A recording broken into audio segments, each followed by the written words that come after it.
लिनयान और शाओगंग कैरेज में capital prefecture वापस आ रहे थे। शाओगंग तो पहले ही सो चुकी थी और लिनयान दिल ही दिल में सोच रहा था कि लगता है मेरी ड्रिंकिंग कैपेसिटी इतनी बुरी नहीं है। गेट के पास पहुंचकर अचानक उसकी नजर प्रिंस जाओ पर पड़ जाती है। उसे थोड़ा सा अजीब लगता है। शाओगंग नींद में उठकर बाहर झांकने की कोशिश करती है, लेकिन लिनयान उसे फौरन वापस कैरेज में खींच लेता है, बिल्कुल क्लोज रख के, जैसे कोई सीक्रेट मिशन चल रहा हो। प्रिंस जाओ कैरेज के पास आते हैं। लिनयान ने उन्हें मिस्टर ली कहकर ग्रीट किया और पूछा कि कैपिटल में अचानक कैसे तशरीफ ले आए, सब ठीक तो है ना। प्रिंस जाओ हंसने लगते हैं और बोले बस चेक करने आया था कि लिनयान यहाँ एडजस्ट हो गया है या नहीं, साथ ही थोड़ा खाना पीना भी हो जाए। और फिर आखिर में पूछने लगे कि कैरेज में कोई लड़की छुपा के तो नहीं ले आए। लिनयान हंसने लगा और बात टाल दी और उल्टा पूछ लिया कि हिज मेजेस्टी को इस विजिट का पता है। प्रिंस जाओ ने श्रक किया, बोला कि एम्परर भाई इसे बस एक कैजुअल ट्रिप ही समझेंगे। लिनयान ने चुपके से शाओगंग को कहा कि बैक डोर से निकल जाए और फैमिली को अलर्ट कर दे, और फिर वो प्रिंस जाओ को मेंशन ले आता है। लेकिन शाओगंग टाइम पर किसी को बता नहीं पाती,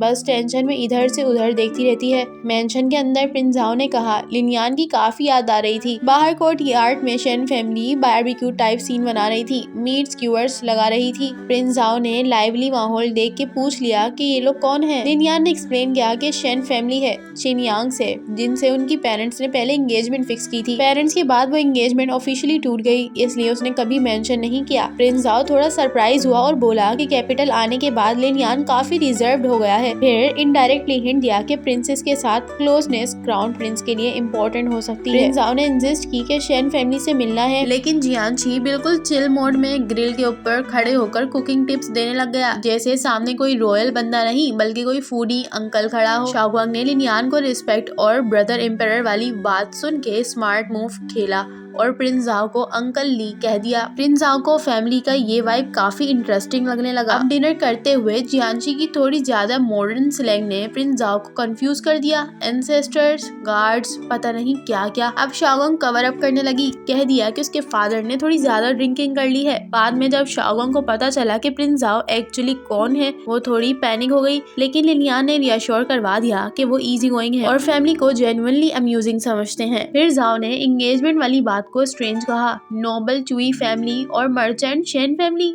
ऑड कॉम्बो। लिनयान ने माना कि डाउट्स उसे भी हैं, लेकिन उसके पेरेंट्स स्टेटस नहीं देखते थे। जब प्रिंस जाओ ने ओल्ड केस और इन्वेस्टिगेशन का पूछा, लिनयान ने सिर्फ हाफ ट्रुथ बोला। प्रिंस जाओ ने फौरन कैच कर लिया, थोड़ी स्ट्रिक्ट टोन में याद दिलाया कि उसे बचाया इसलिए था कि वो सेफ रहे, सेल्फ डिस्ट्रक्ट मोड ऑन करने के लिए नहीं। बाद में शेन फैमिली को जब कुछ समझ आया तो सब डर गए। डिसाइड किया कि प्रिंस जाओ को एल्डर की तरह ट्रीट करेंगे और लिनयान के लिए कोई प्रॉब्लम क्रिएट नहीं करेंगे। इसी बीच शेन पेरेंट्स ने बिना सोचे समझे जाओ को अपने डिनर पर इनवाइट कर दिया। शाओगंग ये सुनकर अपसेट हो गई, लेकिन बाद में आखिर वो भी मान गई। डिनर में प्रिंस जाओ ओपनली कह देता है जब तक वो है लिनयान को कोई नुकसान नहीं पहुंचा सकता। फिर वॉक के बहाने जियांशी को साइड पर ले गया, वहाँ असली बात हुई, लिनयान का फ्यूचर। प्रिंस जाओ ने ऑफर की कि शेन फैमिली यूशुई मैनर छोड़ दे, उन सबको 10,000 प्लस गोल्ड सुशुई सिटी में एक बड़ी सी टेवरन देगा। जियांशी को ये ऑफर अच्छी लगने लगी और वो मेल्ट हो गया, लेकिन शाओगंग को डाउट था कि इतनी मेहरबानी क्यों। ये तो ड्रामा स्टोरी जैसा लग रहा है जहाँ रिच लोग अनवांटेड रिश्तेदारों को पैसे से हटा देते हैं। शाओजी को भी उस पर शक होने लगा, लेकिन लॉजिकली मूव आउट करना अब उनके लिए अनअवॉइडेबल था। और यहीं पर जाकर हमारी ये वीडियो एंड हो जाती है। सो गाइज, अगर आप लोगों को वीडियो अच्छी लगी हो तो don't forget to like, subscribe and share our channel.